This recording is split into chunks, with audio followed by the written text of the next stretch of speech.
नमस्कार, टीवी 45 देख रहे हैं आप और मैं हूं आपके साथ अवंतिका।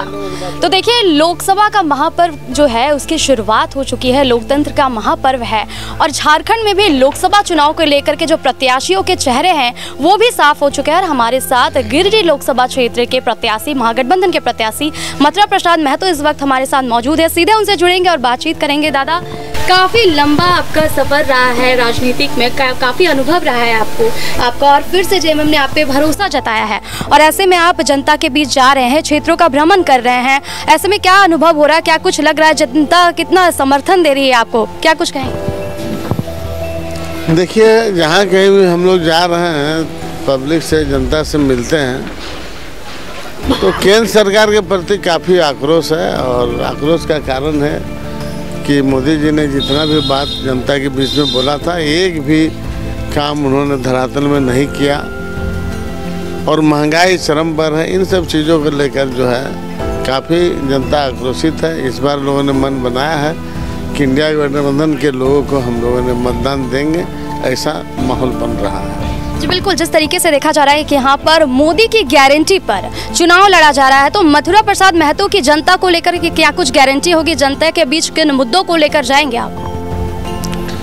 देखिए, मोदी जी का जो गारंटी है वो फेल हो गया, क्योंकि अभी जो भी उनका कोई विजन नहीं है। इस लोकसभा में उनका क्या विजन है? 2014-2019 में उन्होंने कहा था कि हमारा अगर सरकार बनता है तो अमन चैन लाएंगे, हम महंगाई पर रोक लगाएंगे, युवाओं को नौकरी देंगे, काला धन लाएंगे। तो जितना बोला था वो एक भी नहीं हुआ।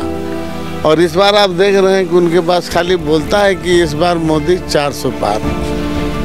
आपको याद होगा कि जनता बहुत भली भांति जानता है कि 2019 के चुनाव में झारखंड में बोलता था कि हमारा डबल इंजन का सरकार है और इस बार हम 2019 में हम 65 पार लाएंगे। लेकिन महागठबंधन उनको रोका और 65 का 30 भी पार नहीं कर पाया। उसी तरह इस बार जो बोलता है 400 पार, जनता इस बार उसको 200 पार नहीं कर। बिल्कुल, 400 पार का जो नारा है, 400 पार या नई सरकार, लोग देखना चाहेंगे। नहीं, देखिए, सरकार तो मोदी जी का ऑलरेडी अभी विराजमान है। उन्होंने बोला था कि जनता को कि हम अच्छे दिन जनता के लिए लाएंगे, लेकिन अच्छा दिन तो नहीं ला पाए।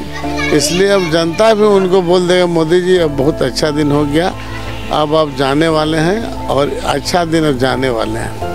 जी बिल्कुल, अगर हम देखें तो गिरिडीह से आपके सामने के युवा प्रत्याशी जयराम महतो की बात कर रही हूँ मैं, वो आपके सामने खड़े हुए हैं और उन्होंने छात्र आंदोलन, 60-40 खतियान जैसे तमाम मुद्दों को लेकर अपनी आवाज़ उठाई है, सदन तक गए हैं और लोगों ने भी काफ़ी समर्थन दिया है। और आपके सामने सीपी चौधरी भी है। कितना चुनौती मान रहे हैं इन दोनों को, क्योंकि एक युवा चेहरा भी है और एक ऑलरेडी यहाँ पर है, तो कितना चुनौती? देखिए, जब चुनाव है तो चुनाव चुनौती भरा ही होता है। और चुनाव व्यक्ति नहीं लड़ता, चुनाव जनता लड़ती है।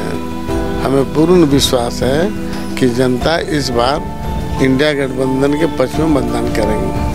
दादा, आप खुद कुर्मी हैं और ऐसे में क्या आप अगर जीत कर आते हैं अपने क्षेत्र में, तो जो कुर्मियों की जो लंबे समय से जो मांग चली आ रही है एसटी में शामिल होने की, क्या उनकी आवाज़ बनेंगे आप? क्योंकि जेएमएम ने तो साफ तौर पर कहा था कि उन्हें एसटी में शामिल नहीं किया जाएगा। तो क्या आप जीत कर आते हैं, तो अगर जनता आपसे आस लगाती है और ये भरोसा करती है आप पे, तो इसे लेकर आप क्या कुछ कदम उठाएंगे जनता के लिए, अपने क्षेत्र की जनता? तो आपको जानकारी होगा, नहीं है तो आपके माध्यम से लोगों को देना चाहते हैं कि 2005 में हम लोग जब जीत के आए थे सदन में, झारखंड विधानसभा में, उसमें रघुवर जी का सरकार था। उस समय हम लोगों ने इस मामले को केंद्र सरकार को भेजे थे। अगर अभी हम लोग अगर जाते हैं लोकसभा में तो इन सब चीज़ों पर हम लोग वहाँ जरूर हम लोग बात को रखेंगे। और 2004 के बाद अगर हम छोड़ दें तो क्या लगता है इस बार क्या कुछ तैयारी है आप लोगों की कि क्या गिरिडीह सीट पर जेएमएम कमबैक करेगी? देखिए, हमको अगर अपने आप में रहता है कि हम करेंगे तो आपको बोल देते हैं, लेकिन ये तो पूरी हम लोग जनता के हित में है और जनता के अदालत में है। जनता के अदालत में अगर चाहा तो पुनः हम लोग आएंगे। तो बिल्कुल जिस तरीके से आपने देखा हमारे साथ मथुरा प्रसाद महतो थे और उनका साफ तौर पर कहना है कि हमने जो चुनाव है, हम जो चुनाव लड़ रहे हैं, हम जो मैदान पे है वो हमने जनता पर छोड़ दिया है, जनता की अदालत में छोड़ दिया है। जनता जो फैसला करेगी हम उसी में उनके साथ है। तो अब देखने वाली बात होती है कि क्या जनता इन पे कितना भरोसा जताती है, कितना समर्थन करती है और क्या फिर से गिरिडीह लोकसभा में जो है जेएमएम कम बैक कर पाती है कि नहीं। अपने सहयोगी विकास के साथ मैं अवंतिका, TV45 धनबाद।